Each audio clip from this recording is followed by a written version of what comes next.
Hey everyone, I just want to say before we start, if you would like to get out of self-doubt and into clarity, my 4-week course is now live. It starts at 16th of August. If you want to secure your spot, the link is in the description below. It's open to 5 women just at this stage, and I'm offering it at 90% off because it's still in the beta stages. And all I ask in return is for your feedback. So if you're interested, click the link below. Now let's talk about the topic of this video, which is how do you know that self-doubt has become your default? I'm talking about where you know that you have the power, you know you want to do it, and you were in your personal power using your free will in the past, but then along the years you've sort of lost that spark. Those are the people I'm talking to when I say this. Don't see self-doubt as something that is a label that you can't escape from. It's not a sign of I've got low self-esteem or low confidence. It's really just a pattern that's been ingrained in your mind, and it's almost like these glasses. It's the lens is made of self-doubt. So when you see reality, you see reality through the lens of self-doubt. All you need to do is either take those glasses off and put on the ones that are actually clear, or just clean,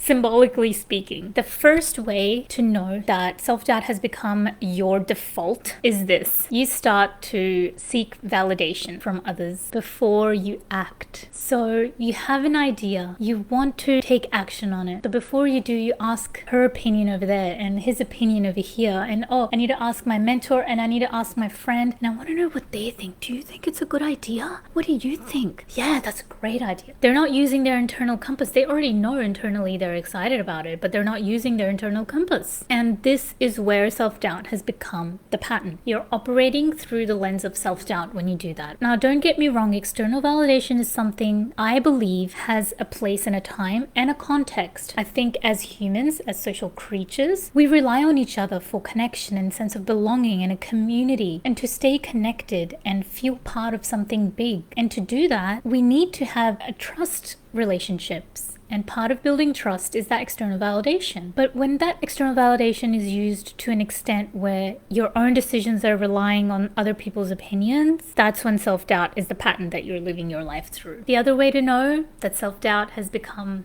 your default mode is that when you get this big idea, you talk yourself out of it before anything even happens. How do you talk yourself out of it? I actually made a video about that yesterday. I will link that in the comments below. But when you start to think of something that you really want and are excited about, and all you can think about is the ways that it could go wrong, that's when self-doubt is guiding your reality. That's when you're looking at life through the glasses, through the lens of self-doubt. I'm smiling because I find it like so relatable, right? I've been in this position before. To me, I see it more as like a disaster prevention. I see it more as like a safety thing. Like, I have to think about how it could go wrong so I can prevent it from going wrong, and I wouldn't want it to go wrong. And I see it more as like a feeling safe thing, that I have to do all these other things. But really, it's that lack of trust, lack of self-belief. So there's so many different ways why we talk ourselves out of our big goals. Another way that you know that self-doubt has won in your life and become your default network is that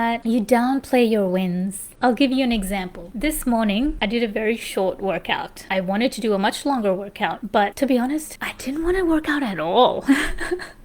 When I woke up first, I didn't feel motivated at all. I know it's good for me, and I know I enjoy it once I start, but I really did not want to start. So instead, I just did about 5 to 10 minutes of just a bit of movement, lifting weights. But if I was living through the lens of self-doubt in my mind, I would be seeing that 10-minute workout as a failure. I would see it as a sign that it means that I'm not good enough, that I can't keep a consistent workout schedule, that I don't look after my own health, and all these lists of negative things.